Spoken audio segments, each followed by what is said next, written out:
Então, nós estamos estudando a revista O Tranquilizante de Deus. A aula de hoje é A Ira de Deus é Derramada. Olha que bonito esse slide, né? Esse primeiro slide aí. Olha que bonito, que é meio aterrorizante um pouco saber que os 7 anjos com as 7 taças, né, estão derramando a cólera de Deus sobre o mundo. É disso que trata o nosso encontro esta manhã. Nós vamos estudar o capítulo 15 e 16 de Apocalipse, mais o 16, obviamente, que é onde fala dos flagelos, né, que são essas 7 taças, que iniciam este grande processo de finalização do juízo de Deus contra toda a terra. Um tema muito interessante, importante, é o tema da ira de Deus. Antes da gente falar propriamente aqui das taças, eu queria falar contigo, com os irmãos, a respeito da ira de Deus e fazer uma pergunta para vocês. Essa pergunta está aí nesse slide, né? Por que os crentes não gostam de falar sobre a ira de Deus? Por quê? Lógico, não são todos, eu estou dizendo assim, fazendo aqui uma afirmação muito genérica, né? Então você me perdoe se não é o seu caso. Aqui está a fala de Arthur Pink. É triste ver tantos cristãos professos que parecem considerar a ira de Deus como uma coisa pela qual eles precisam pedir desculpas. Ou pelo menos parece que gostariam que não existisse tal coisa. Outros dão abrigo ao erro de pensar que a ira de Deus não é coerente com a sua bondade e assim procuram bani-la dos seus pensamentos. Meus irmãos, é verdade que a ira de Deus é um tema que eu e você precisamos melhor discutir, aprender. Há muita gente que de fato tem dificuldade com isso. Não consegue conceber a ideia de que Deus seja um Deus irado, de que Deus, de alguma maneira, ele tem uma cólera e esta cólera se revela em fatos da realidade.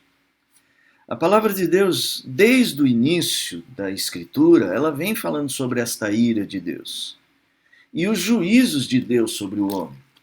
A primeira vez em que isto de fato acontece é o próprio fato de Deus expulsar o homem do jardim e colocar guarda neste jardim para que o homem para lá não retornasse. Depois, no capítulo 6 de Gênesis, nós vamos ver Deus derramando seu dilúvio sobre os homens. A palavra de Deus fala sobre o coração de Deus nessa hora e diz o seguinte: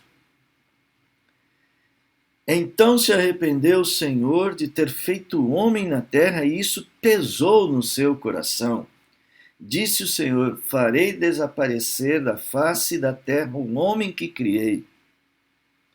Então, no coração de Deus, aqui Moisés, descrevendo algo no coração de Deus, assim, algo pesou no coração de Deus, contra toda aquela impiedade, aquela malignidade do ser humano, né, e de como o ser humano estava agindo com Deus. Por isso eu quero chamar a sua atenção para a gente falar um pouquinho sobre a ira de Deus antes de entrar para Apocalipse 16. A ira de Deus é uma perfeição divina revelada nas Escrituras. Esse é um texto interessante, é o Cântico de Moisés. Se você puder, tiver com a sua Bíblia aberta aí, mais do que só ler esses versículos que eu citei, abra lá em Deuteronômio 32. Deuteronômio 32. Eu separei aí para os irmãos já aí no slide, a partir do verso de número 39. Aqui é o Cântico de Moisés, tá? Este Cântico de Moisés é um dos textos mais bonitos do Velho Testamento, conta a história do povo de Deus, e de como Deus se relacionou com este povo, bondosamente retirando-o do Egito e levando para Canaã. Mas olha o que ele diz aqui no verso de número 39. Vede agora, eu sou, eu somente, mais nenhum Deus além de mim. Eu mato e eu faço viver. Eu firo e eu saro. E não há quem possa livrar alguém da minha mão. Levanto a mão aos céus e afirmo por mim a vida eterna. Se eu afiar a minha espada reluzente, a minha mão exercitar juízo, tomarei vingança contra os meus adversários e retribuirei aos que me odeiam. Olha, essas palavras são palavras duras, lá no início da Bíblia. A Bíblia está repleta de palavras duras contra a impiedade do homem e a respeito da ira de Deus contra toda essa impiedade do homem.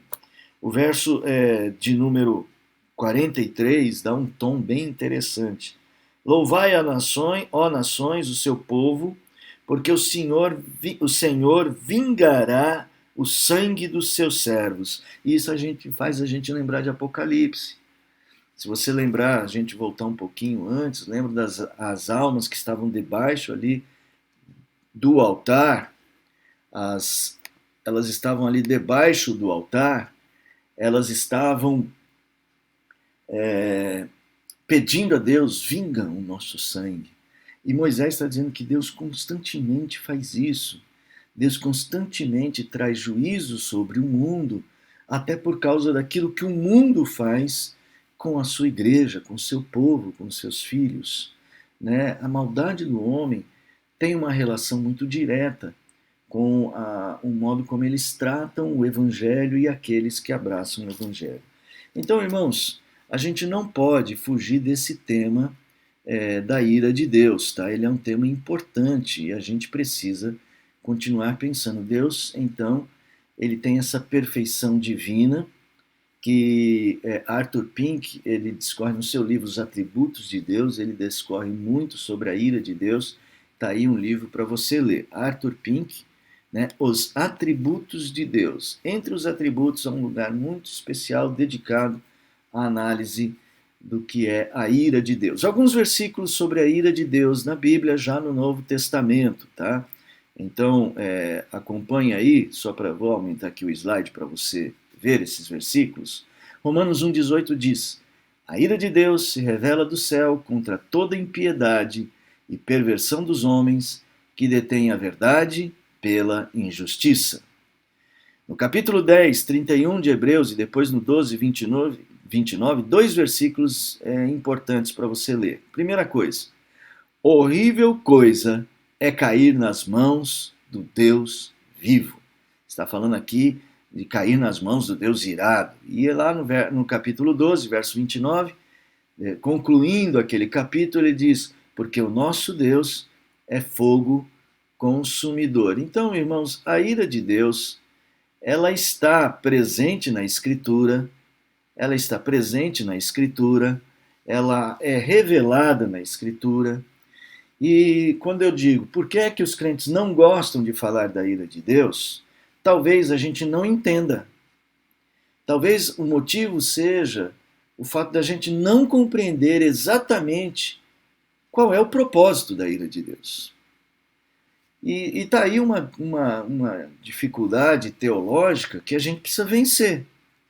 Porque enquanto a gente tiver uma relação com a ira de Deus somente de medo, ou somente uma relação com a ira de Deus de desconfiança da doutrina, como é muito comum, não, Deus é amor, não é assim que se fala? Como Deus pode ser afirmado que um Deus irado? Primeira coisa, você tem que lembrar que a Escritura diz isto. E aqui uma afirmação contundente. Todos nós, todos os seres humanos, estão debaixo da ira de Deus. Até mesmo os crentes. Qual é a diferença entre os crentes e os não crentes? Entre os filhos de Deus e os que não são seus filhos? Se todos têm uma relação, pastor, com a ira de Deus, como é que funciona? Quem é que pode sobreviver à ira de Deus? Na verdade, crentes também têm uma relação com a ira de Deus. Nós somos pecadores, como qualquer pessoa. Então a ira de Deus, em Romanos capítulo 1, nós já vimos aqui, diz que a ira de Deus se revela dos céus contra toda a impiedade.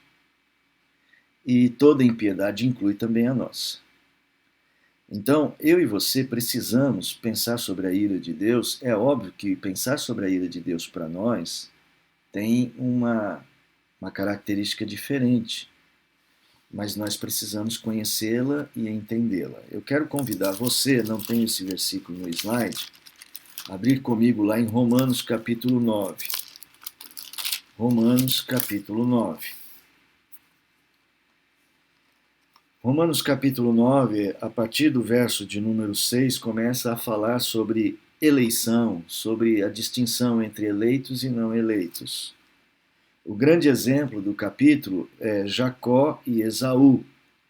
Então, no capítulo 9, no verso de número 11, diz: os gêmeos não tinham nascido e e a eleição de Deus já prevalecia. Foi dita à mãe: o mais velho será servo do mais moço, verso 12, e no verso de número 13, amei Jacó e me aborreci de Esaú. A partir do 14, o apóstolo Paulo começa com uma pergunta retórica, dizendo: e daí? Que diremos, pois? Ele não diz e daí, ele diz: que diremos, pois? A injustiça da parte de Deus? E a resposta é: não, de modo nenhum.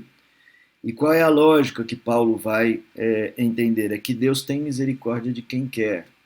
Veja, a salvação não é um ato de justiça meritória, ela não é dada por mérito, não é porque você fez o certo que ele te dá a salvação. A salvação é de fato o que a palavra define, é salvação. É alguém que estava irremediavelmente perdido e que é resgatado desta perdição. Então, a lógica de Paulo pode ser resumida no versículo 18. Tem ele misericórdia de quem quer e endurece a quem quer. E aí a pergunta é, mas e daí? Para que serve isto? Essa seria uma pergunta. Para que serve Deus fazer isso? Qual é a razão de Deus fazer isto? Então Paulo vai justificar isso da seguinte forma. No capítulo 9 ainda, a primeira coisa, ele vai começar dizendo assim: olha, primeira coisa, você não tem direito, a criatura não tem direito de questionar o Criador. Por quê? Porque o direito é do Criador. Verso 21. Ou não tem o oleiro direito sobre a massa, para do mesmo barro fazer um para a honra e outro para a desonra? Então a primeira coisa, quando você fala sobre a ira de Deus, você tem que lembrar que ela está sobre todos os homens. Mas pela misericórdia de Deus, de sobre alguns, ela é retirada. Mas não significa que nós não estávamos debaixo da ira de Deus. Estávamos debaixo da ira de Deus. O que foi que nos livrou da ira de Deus? Jesus Cristo. Paulo continua ainda no capítulo 9, dizendo o seguinte, olha só, verso 22. Que diremos, pois? Se Deus, querendo mostrar a sua ira e dar a conhecer o seu poder, suportou com muita longanimidade os vasos de ira preparados para a perdição. Está falando aqui dos ímpios. Bom, e de nós? E dos eleitos? E dos filhos de Deus? A fim de que também, verso 23, desse a conhecer as riquezas de sua glória em vasos de misericórdia.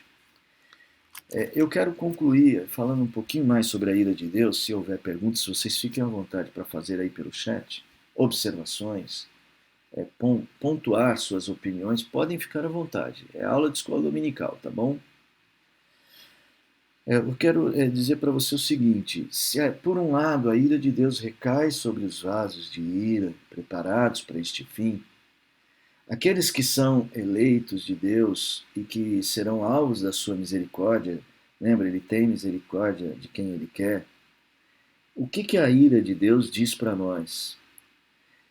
Ao perceber a potência, a gravidade, a seriedade da ira de Deus, a gente percebe o quanto Deus odeia o pecado. O quanto Deus se indispõe com toda a injustiça.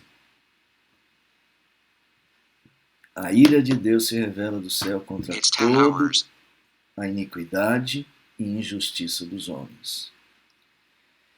Crentes não poderiam e nunca deveriam dizer uma coisa: eu sou um eleito mesmo, então tudo bem para mim, posso fazer o que quiser.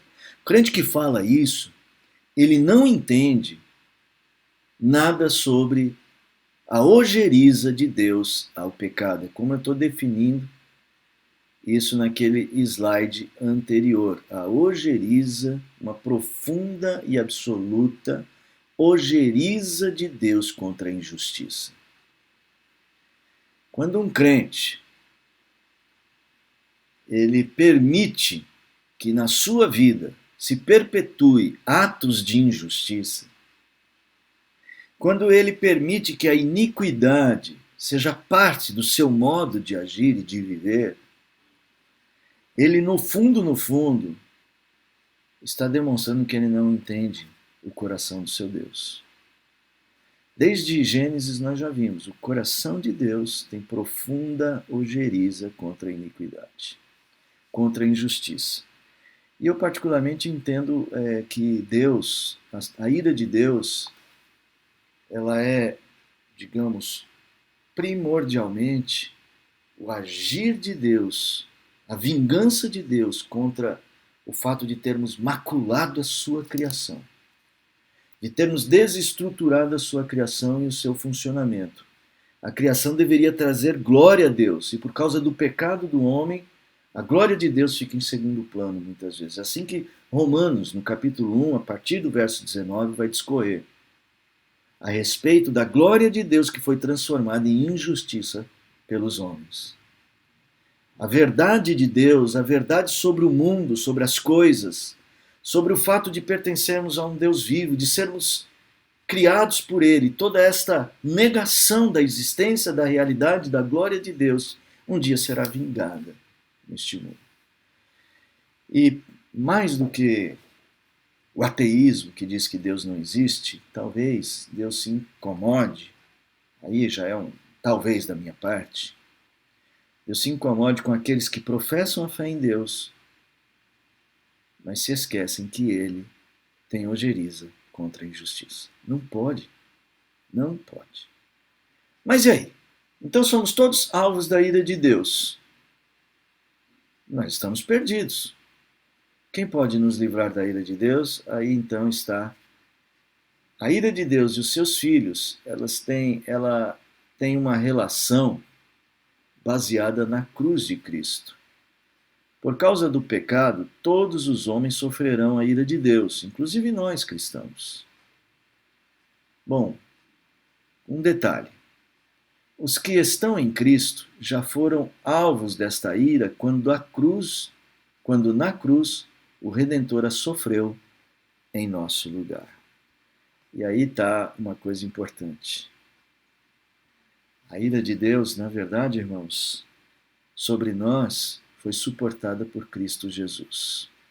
É como se Ele, estando lá na cruz,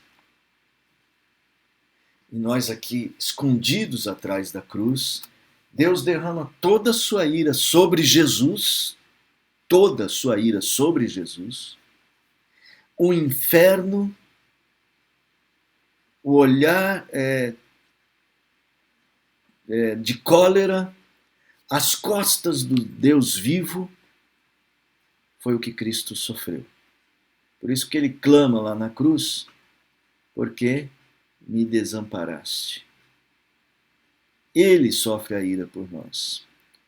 O apóstolo Paulo, escrevendo aos Tessalonicenses, ele dá graças a Deus pela fé que está operando no coração dos Tessalonicenses, porque eles deixaram os ídolos e passaram a servir ao Deus vivo e a aguardar dos céus o seu Filho, a quem ele ressuscitou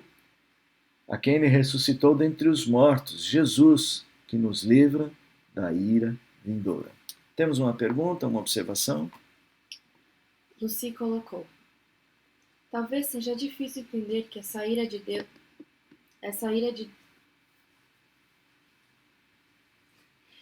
Desculpa, Lucy. Talvez seja difícil entender essa ira de Deus por compararmos com a nossa, que é uma ira pecaminosa.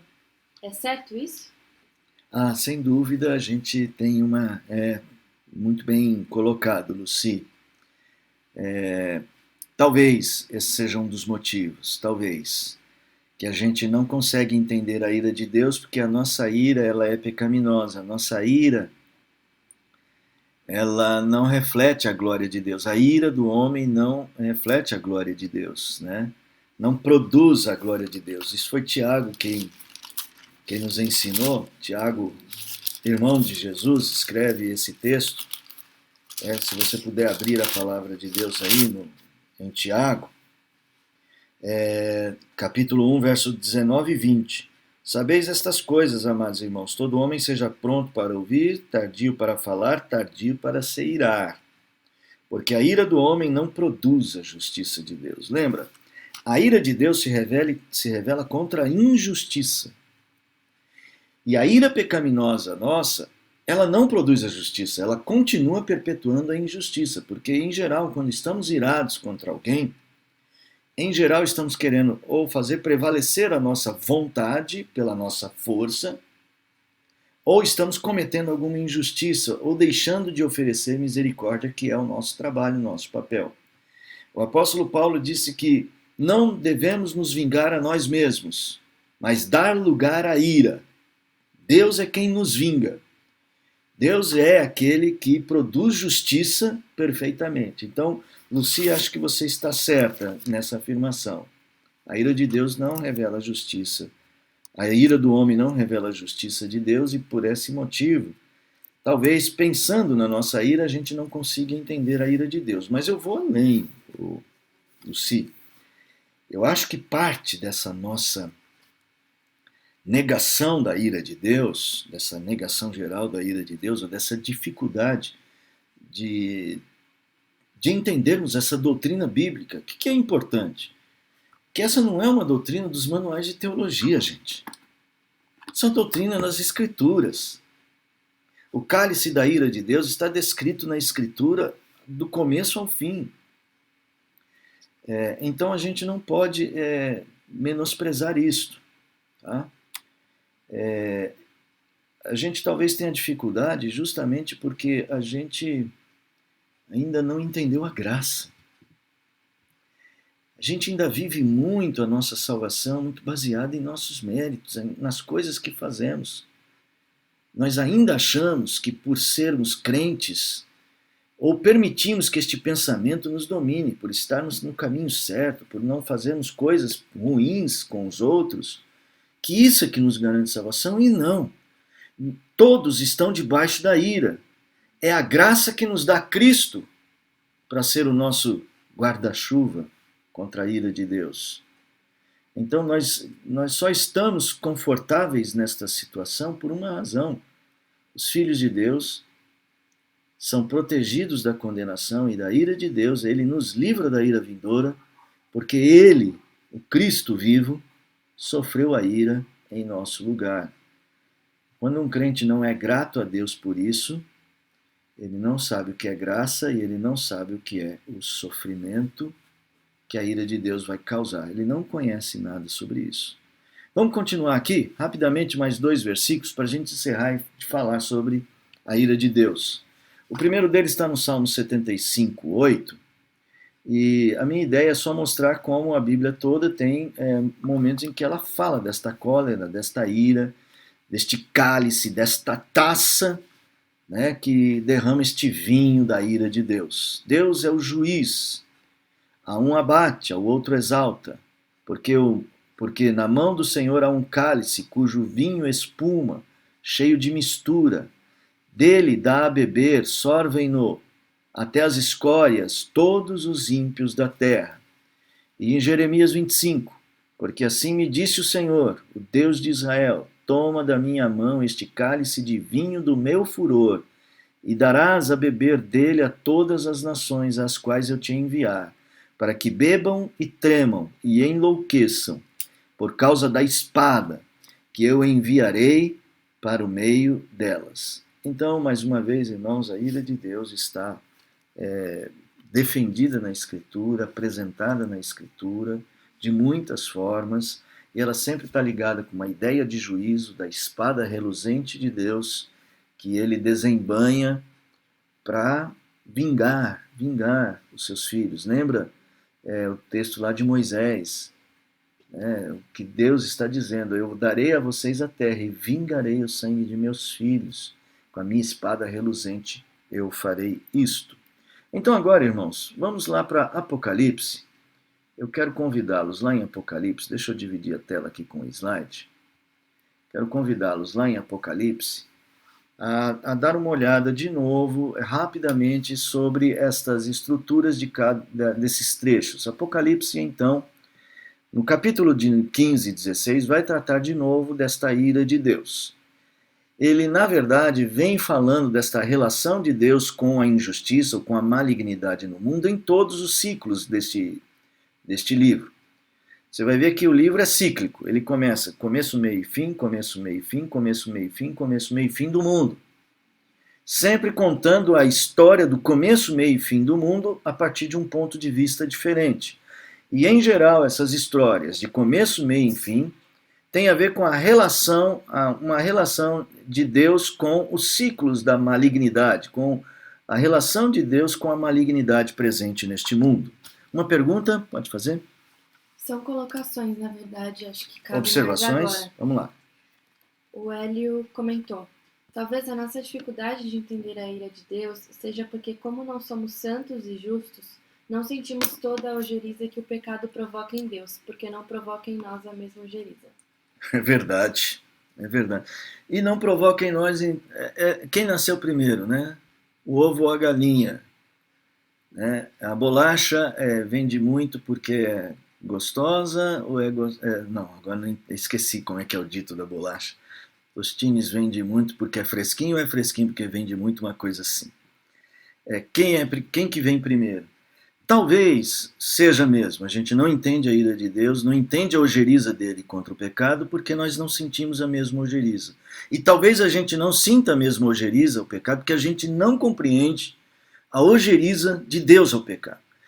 E o princípio é simples, o que Paulo estabeleceu. Deus está irado contra toda impiedade. E lá na frente, em Romanos 9, ele vai dizer assim, aí ele revela a sua ira para ensinar os vasos de honra, que eles não podem ser como os vasos de desonra. Para mostrar como Deus poderosamente se revela contra esta ira. Aprender isto, entender isto, iria mudar um pouco alguns dos nossos comportamentos. Mais uma observação? O Hamilton coloca: geralmente nossa ira nos remete ao ódio, à raiva e ao descontrole. A ira de Deus remete ao amor. Muito complexo para entender mesmo. A ira de Deus reverte... É isso que Deus quer que você pense, Hamilton. Parabéns. Que a ira de Deus deve suscitar nos filhos de Deus uma gratidão pelo amor de Deus. Nós vamos falar, inclusive, no slide aqui. Porque nós não somos melhores que os outros, nós somos do mesmo barro. Mas quando Deus mostra a sua ira, ele vai em nosso coração dizer assim, era para isso estar acontecendo comigo. Essas taças deveriam ser derramadas todas sobre mim. Mas foi sobre Cristo. Então é como dizem, né? Como tem um dito, acho que não sei se é do Arthur Pink mesmo, talvez seja, que na cruz a ira e o amor se encontram. No mesmo ato, Deus mostra toda a sua ira, no mesmo ato, Deus mostra todo o seu amor. É isso aí. Veja só, esses ciclos dos capítulos de Apocalipse, então, vão trabalhar com essa ideia. Vou aumentar o slide aqui para vocês que estão acompanhando aí no celular ver melhor, porque no computador também dá para ver. Tem gente que assiste até na TV, não é isso? Quem assiste na TV é um cinema, hein? Eu já vi algumas fotos aí no cinema. Olha só, nos capítulos 1 e 3, você vai ver que as igrejas são luzeiros, são candeeiros neste mundo, mas o mundo ímpio a persegue, o mundo ímpio não quer saber dessa luz. Os capítulos 4 a 7 vai falar que a perseguição do mundo contra a igreja sugere que a vida no mundo é repleta de aflições, mas para quem crê, ele está seguro porque quem controla tudo isso é aquele que está no trono. Mas é um mundo que vai perseguir os filhos de Deus. Então veja essa ênfase. Capítulo 8 a 11, o agir de Deus em vingança, aí a gente está falando já das trombetas, o agir de Deus em vingança, na vingança dos seus filhos, lembra as trombetas como resposta àquela oração dos santos, não leva os homens ímpios ao arrependimento. que era uma das coisas, uma das ênfases das trombetas, que os homens ímpios continuarão ímpios. E no capítulo 12 e 14, Deus revela que o seu conflito contra a malignidade é mais profundo. É contra estruturas malignas que luta contra o reino de Cristo neste mundo. Gente, a ira de Deus, digamos, quando ela vem no final, ela vem justamente para revelar essas estruturas malignas. É isso que Deus faz ao longo da história. Por que veio o dilúvio? Por causa da estrutura maligna do coração dos homens naquele momento. Por que veio a Torre de Babel? Por que Deus mandou Israel para o exílio, depois mandou Judá para o exílio? Porque a ira de Deus, ela vê a desordem deste mundo, a malignidade que toma conta, a injustiça que toma conta do mundo. A prática da injustiça não pode ser algo encontrado na vida cristã. Antes de seguirmos adiante, Romanos capítulo 6. Romanos capítulo 6. Nós vemos que Romanos 1, a ira de Deus se revela contra toda injustiça, não é isso? Romanos 6 está fazendo comparação entre a graça e o pecado, onde abundou o pecado, superabundou a graça. O resultado disso na mente do crente deveria ser verso 12 do capítulo 6. Abriu o aplicativo? Abriu a Bíblia? Vamos lá. Não reine, portanto, o pecado em vosso corpo mortal, de maneira que obedeçais às suas paixões, nem ofereçais cada um os membros do seu corpo ao pecado, como instrumentos de iniquidade. Então vamos lá, os membros do seu corpo, seja ele qual for. Seja ele a mente, para pensar coisas malignas e planejar o mal, seja a língua, sejam os olhos, sejam os ouvidos, sejam os braços para ferir, para matar, sejam os órgãos da sexualidade, qualquer coisa. Não se ofereça iniquidade. E é mais do que só praticar iniquidade pelo corpo. É de compactuar com a estrutura iníqua deste mundo. Irmãos, é por isso que a gente tem uma missão neste mundo. Deixa eu aproveitar e abrir um parênteses. Outro dia uma pessoa reforçou uma fala que eu fiz num culto. Eu não sou nem de direita nem de esquerda. Eu sou pela justiça. É isso que você tem que pensar. Eu sei que às vezes a gente se apaixona por essa ou por aquela teoria, de qualquer coisa que seja. A gente não pode compactuar com injustiça, não importa qual o lado que está praticando a injustiça. Eu e você não podemos concordar, não podemos permitir. Quando a gente permite que a injustiça seja uma das maneiras como a gente reage à vida, a gente está se afastando de Deus e se colocando em lugar inseguro. É por isso que os juízos de Deus vêm a este mundo, porque os homens, eles detêm a verdade pela injustiça. Então, voltando lá para Apocalipse, vamos agora então para Apocalipse capítulo 15. Tá? Vamos a Apocalipse capítulo 15. Alguma observação mais aí, Nair? A Simone fez uma pergunta. Simone, vamos ouvir a pergunta da Simone. Pode falar. Quando pecamos, a ira de Deus não é a mesma que a do não crente, já que ele não tem ojeriza do pecado? A ira de Deus, Simone, é a mesma. Só que o modo como Deus derrama sua ira sobre seus filhos é diferente. A ira de Deus, para você que é uma serva do Senhor, por causa de um pecado. Vamos imaginar, Simone, que eu cometa um pecado agora, de injustiça. Cometo uma injustiça. Então, a ira que deve ser revelada contra essa minha injustiça é a mesma que é revelada contra a injustiça de um outro ímpio, que comete a mesma coisa ou coisa até mais leve que a minha. Não importa. A ira é a mesma. Só que como é que Deus derrama essa ira dele sobre mim? Ele derrama em Cristo. Ou seja, este meu pecado de injustiça fere a Cristo. Mas eu também não sinto a tristeza de Deus. O que essa tristeza de Deus provoca em mim? Provoca o abatimento espiritual, a depressão espiritual. Eu sinto que Deus não está se agradando de mim. Eu perco aquilo que Davi chamou de a alegria da salvação, o desfrute da comunhão. Num certo sentido, o mesmo que Cristo sentiu na cruz quando ele disse: Deus meu, por que me desamparaste? Ali, ele estava absoluta, completa e profundamente desamparado. Eu sinto um sentimento parecido quando eu sinto a minha tristeza do pecado. Só tem um detalhe: eu não estou desamparado. É eu que não consigo perceber, porque o pecado faz separação entre nós e o nosso Deus. Isaías 59. Né? Então, essa é a ideia. É a mesma ira, só que o modo dela se revelar é diferente. Ela se revela contra o nosso pecado, atingindo Cristo. Agora, como lá na cruz nós estamos com Cristo, parte daquilo vem no nosso sentimento. É este sentimento de tristeza, de falta de alegria. Deus retira o gozo da salvação do nosso coração. Aí, já eu vou falar o que devemos fazer, é a minha conclusão, tá bom? Aguenta a mão aí, nós já vamos falar sobre o que devemos fazer.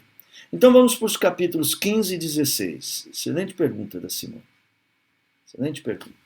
Os capítulos 15 e 16, se você abrir aí, você verá então, é óbvio, né? Ele segue o capítulo 14, volta um pouquinho uma página aí no capítulo 14, nós falamos capítulos 12 e 13, discorremos sobre verdadeiro conflito, que é o conflito contra o maligno, contra o diabo, e aí nós falamos lá sobre as bestas, sobre os homens da malignidade, que não estão inscritos no livro da vida, que o Cordeiro irá lutar e vencê-los.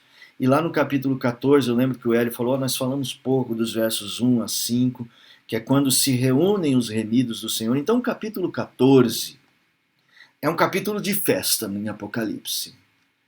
Em Apocalipse mostra assim que tudo passou, o reino de Cristo se estabeleceu, né? E agora os remidos do Senhor estão glorificando ao Senhor e desfrutando da glória da presença do Senhor. E aí João diz o seguinte, que enquanto ele vê essa festa dos remidos do Senhor, lá no capítulo 14, de 1 a 5, aí ele começa a ter outras visões. Ele vai ver então visões de declaração desta vitória do Senhor, que são as vozes. A primeira voz, a segunda voz, a terceira voz e a quarta voz. Eles saem pelos 4 cantos da terra, proclamando esta vitória. Olha só, verso 7, capítulo 14. Temei a Deus e dai-lhe glória, pois é chegada a hora do seu juízo, e adorai aquele que fez o céu e a terra, o mar e as fontes das águas. Então, está conclamando a chegada desta vitória final. Então, eles estão proclamando a vitória de Cristo sobre todas as coisas. E agora o golpe fatal. O golpe acontece na cruz. Deixa eu voltar aqui, porque eu estou fazendo gesto e ninguém está vendo, né? Eu sou meio... O golpe acontece na cruz quando Cristo pede, ou pisa, a cabeça da serpente.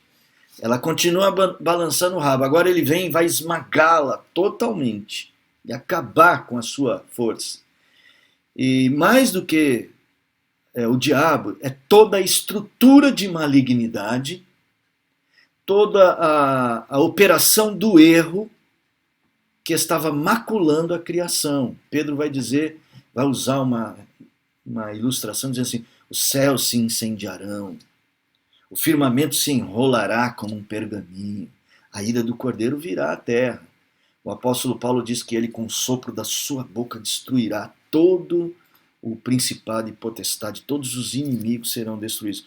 Então o capítulo 14 é um capítulo da festa e do anúncio. Vai acontecer, vai começar. Eu fiz uma separação. O autor da revista, quem estudou aqui a revista, percebe o seguinte, o autor da revista prefere compreender aqui os 7 flagelos olhando para toda a história. Eu também acho que em toda a história eles estão presentes. Mas no final da grande tribulação, no momento daquele meio tempo, né, um tempo, 2 tempos e metade de um tempo, naquele final, estes flagelos se tornarão ainda mais visíveis e mais poderosos. Eles vão deixar claro que Deus está irado contra o homem caído. Uma pergunta antes de passarmos ao slide. Davi fez uma pergunta com 2 palavras difíceis e eu sempre erro as palavras que ele coloca. Tá bom, vamos ver. É que o Davi tem muita leitura, então ele tem essa... Quais as conexões e diferenças entre a manifestação da ira de Deus veterotestamentária e neotestamentária à vista de sua ênfase aparentemente menor no Novo Testamento? Novo Testamento. Novo Testamento. Escreveu o tratamento, mas acredito que É isso aí. O Davi, a ira é a mesma. O Novo Testamento, ele é uma conclusão de doutrinas, ele é, na verdade, o ápice de doutrinas que estão lá. A gente tende a pensar exatamente isso, você tem razão. A gente tende a pensar que quando a gente vê a ira de Deus, ela parece ser mais concreta no Velho Testamento. E, de fato, ela é concreta sim, ela é quase concreta e imediata. Nadab e Abiú oferecem a Deus um sacrifício que não poderia, né, um incensário que não poderia, em desacordo com as ordenanças, com a lei de Deus, e Deus manda fogo que queima os 2 filhos de Arão. Datã, a revolta de Coré, Datã e Abirão, lá contra Moisés, que eles reclamam da liderança de Moisés e da família de Moisés e Arão, né? Deus abre a terra e a terra engole aquela gente. Então a gente diz, tá vendo? Aí sim. Ou o fogo de Deus que desce sobre os profetas de Baal. Então parece que ela tem uma característica mais concreta. É óbvio, a revelação é progressiva. A gente tende a tornar a ira de Deus um conceito muito abstrato. Então, o Velho Testamento vem mostrar, vem construir essa ideia de que a ira é real. Então, ele dá a ideia de realidade da ira. Mas no Novo Testamento, a maior manifestação da ira acontece no Novo Testamento, que é a morte de Cristo. Então, assim, só que aí ela aparece de uma forma mais conceitual, considerando que o crente do Novo Testamento tem mais recursos para compreender de fato o que é aquilo. E aí então vem todo o Novo Testamento explicar conceitualmente a ira de Deus. Então, só para finalizar a sua pergunta, vamos pensar nas crianças. As crianças, a gente precisa ensinar o que é certo e errado. E quando elas são muito crianças, a gente precisa revelar ira prática, a vara.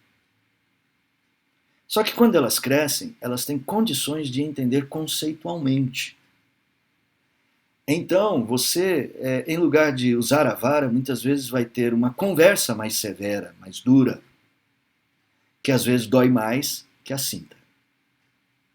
Né? Então, eu acredito que o Novo Testamento e o Velho Testamento trabalham com essas diferenças no tratamento da ira.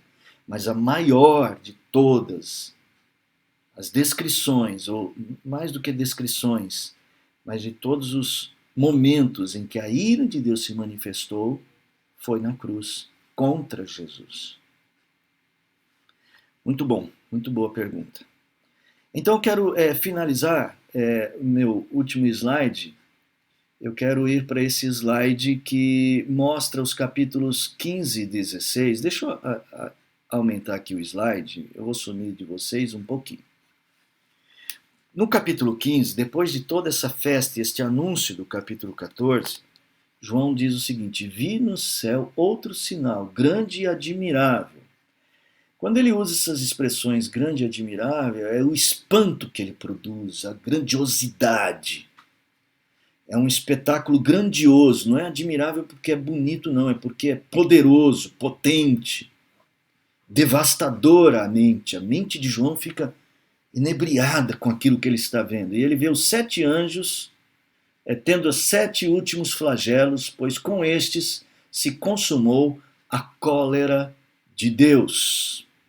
Com estes se consumou a cólera de Deus. Então, irmãos, aqui nós estamos vendo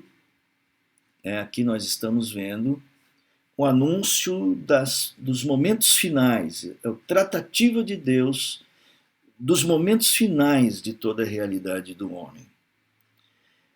Os remidos voltam à cena no versículo 2 até o 4 e eles estão glorificando a Deus, que foi o que o anjo proclamou, glorificar a Deus porque chegou a hora. E é isso que eles estão fazendo, estão glorificando a Deus porque chegou a hora. E aí então os flagelos, né, serão enviados. Eles são enviados a partir do santuário, versos 5 a 8. O santuário que no capítulo 12, lá no finalzinho do capítulo 11, verso 19, diz que ele viu que se abriu o santuário. Lembra? É cíclico. Quando chega a abrir o santuário, é o fim.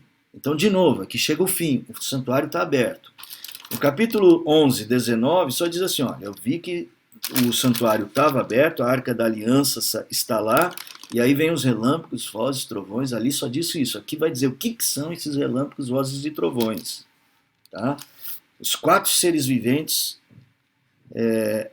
entregam aos anjos as 7 taças da cólera de Deus, estão cheias da cólera de Deus, verso 7, capítulo 15 de Apocalipse.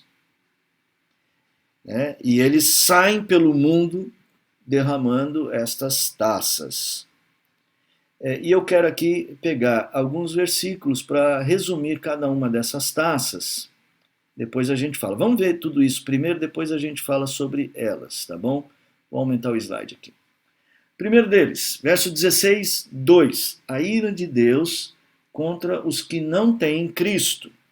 Saiu, pois, o primeiro anjo e derramou a sua taça pela terra, e aos homens portadores da marca da besta e aos adoradores da sua imagem sobrevieram úlceras malignas e perniciosas. Então veja só, primeira coisa, Deus vai dizer que esta ira, essas taças são derramadas contra os homens que não têm Cristo, os que servem a besta, que lá no capítulo 14 tem a marca da besta. Capítulo 16, no verso de número 3, ele derrama isso contra as estruturas de sobrevivência do mundo maligno. Ele vai matar, ele vai, no capítulo de número 3, assim, não, perdão, antes disso, capítulo 3 contra a vida humana. Deus está se revelando contra a ação humana. Derramou segunda taça e se tornou em sangue o mar, sobre o mar, e este se tornou em sangue como de morto, e morreu todo vivente que havia no mar. Todas essas estruturas de sobrevivência dos homens é contra a vida humana, é contra a vida que está presente neste mundo que esta ira se revela. As estruturas de sobrevivência, no verso de número 4, as fontes de água se tornam em sangue. Os homens vão ver todas aquelas coisas que lhes servem para a sua sobrevivência. Deus vai começar a manifestar a sua ira, mostrando que Ele mesmo é o Senhor da criação. No verso de número 8, contra as estruturas naturais, ele vai trabalhar contra o sol. A taça foi derramada no sol, e aí o sol vai queimar os homens. Haverá algum descontrole da natureza, tirará o conforto da vida na terra. O verso 10 do capítulo 16, contra as bases e estruturas da cultura pagã. Toda a estrutura pagã, no capítulo 16, toda a estrutura pagã está sendo abalada aqui, mas de uma forma muito especial, muito específica. Você vai ver Deus se destruindo estas estruturas, né? Por exemplo, o verso de número 10 e 11, derramou o quinto anjo a sua taça sobre o trono da besta, cujo reino se tornou em trevas, e os homens remordiam a língua por causa da dor que sentiam, e blasfemavam o Deus do céu por causa das angústias que estavam sofrendo por causa da primeira taça. Então veja essas bases culturais, todas essas bases, essas estruturas culturais que o mundo se organiza malignamente contra o reino de Deus. Ele vai abalar a fonte dela, que é o trono de Satanás. Contra o poder bélico dos guerreiros, aí vai falar lá do Eufrates, né, do verso de número 12. Ele está falando de uma batalha, as águas do Eufrates secaram. Parece que é uma referência a uma batalha que houve no Velho Testamento, quando Ciro ganha da Babilônia, né, e toma o império, que ele desvia o curso do rio. Então aqui, mais uma vez, Deus vai falar assim, ó, eu vou desviar o curso do rio e os exércitos inimigos não vão poder passar. Eu vou impedi-los. Tá? Eu vou impedi-los. Então eles não vão conseguir utilizar este meio.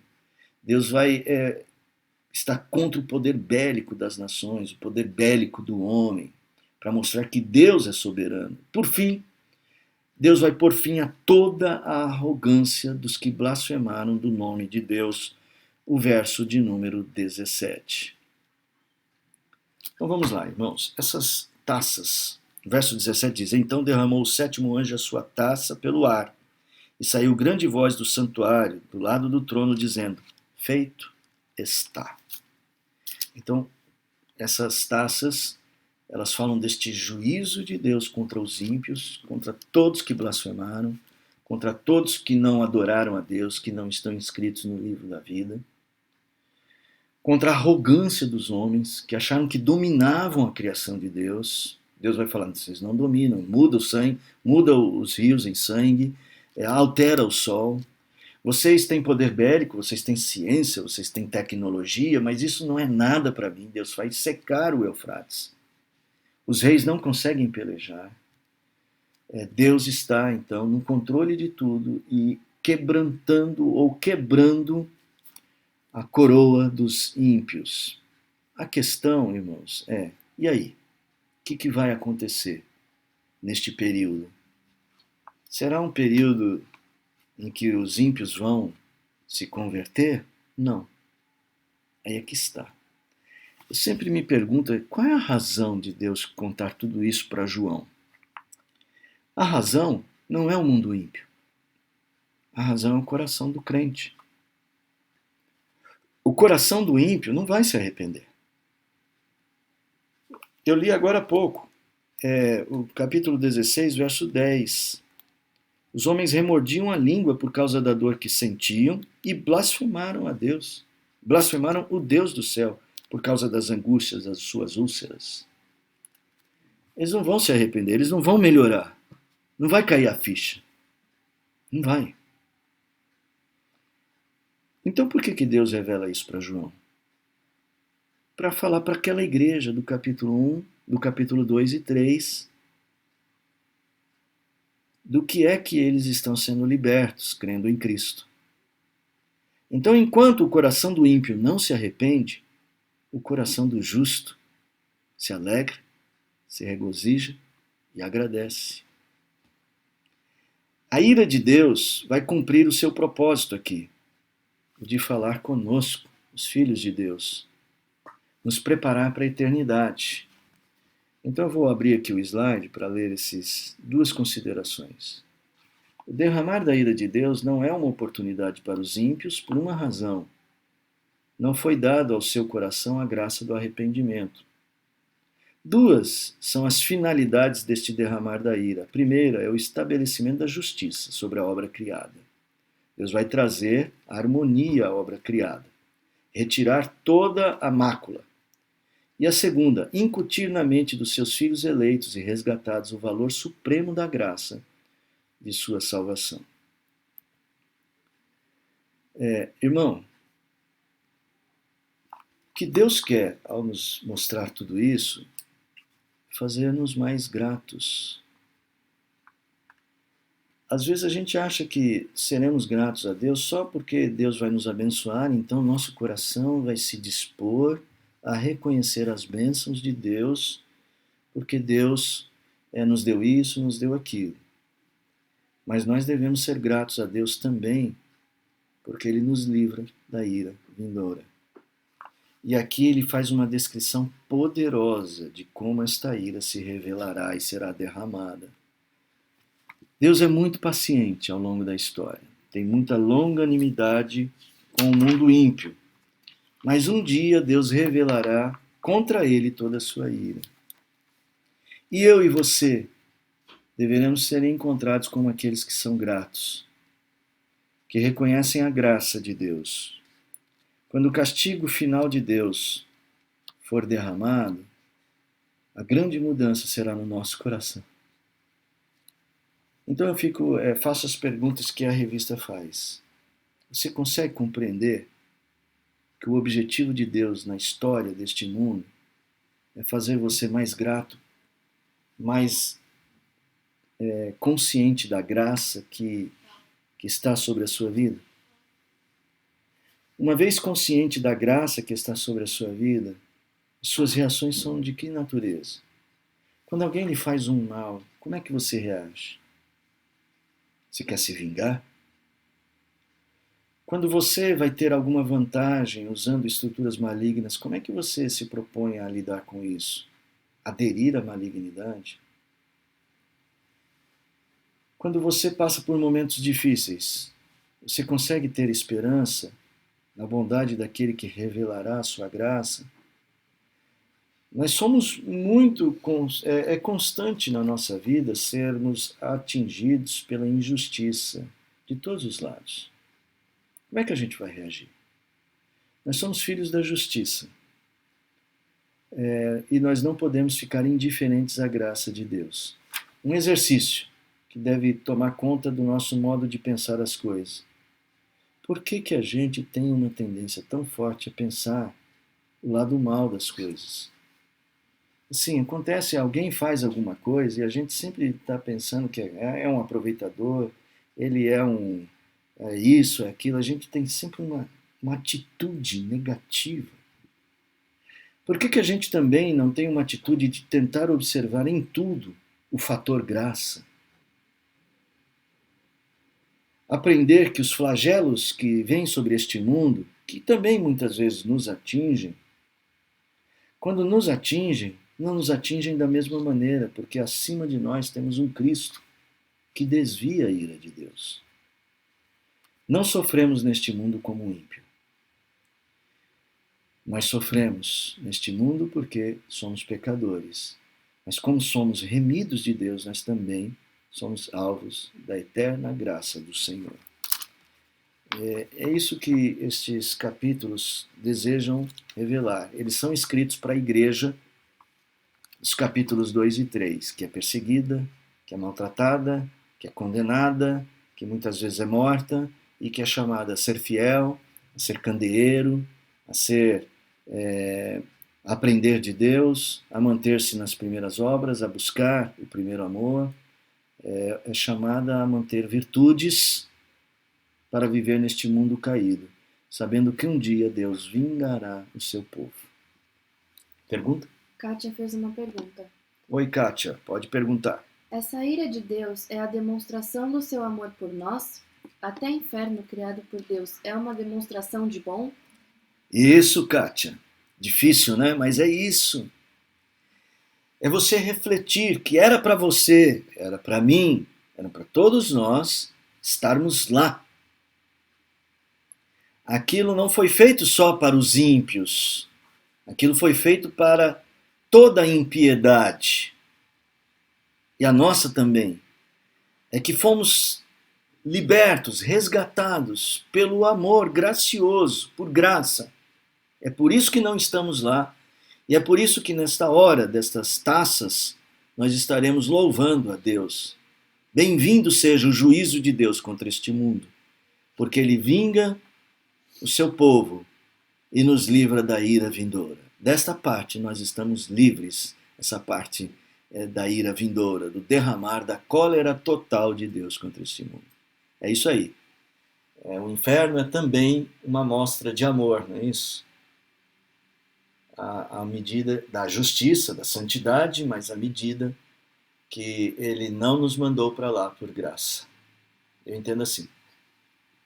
Vamos falar os nomes no final? Muito bem, minha gente, estamos encerrando porque vai começar a estreia da nossa segunda aula infantil já, então eu quero encerrar agradecendo a todos que estão conosco aqui, nosso horário está bem avançado.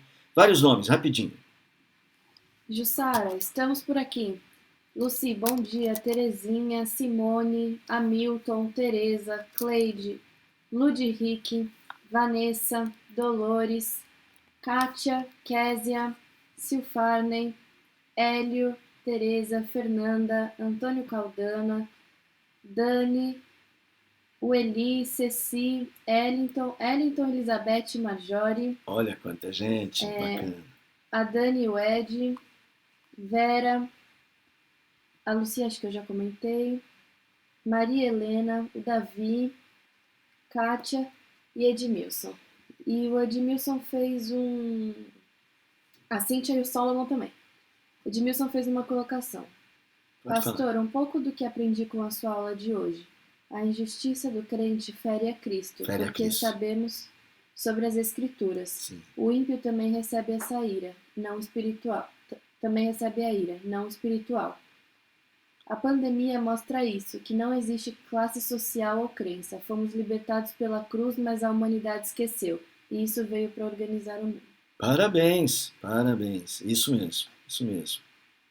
Valéria está aqui também, Roberta Caldana, Michele Souza, Gislene Miesel. Quanta gente, meus irmãos amados, queridos, Cristo Jesus os abençoe, os guarde, os dirija. Tão gostoso ver os seus nomes, eu não vejo a hora da gente voltar. Já estamos com muita saudade de todos. Que Deus abençoe a todos. Hoje não vou me prolongar mais, nós atrasamos no início lá 10 minutinhos. Vai começar a nossa aula infantil já já. Se você estiver aí no canal, permaneça, veja aí ao vivo a transmissão da nossa aula sobre Daniel. Fica com Deus. Deus abençoe a todos.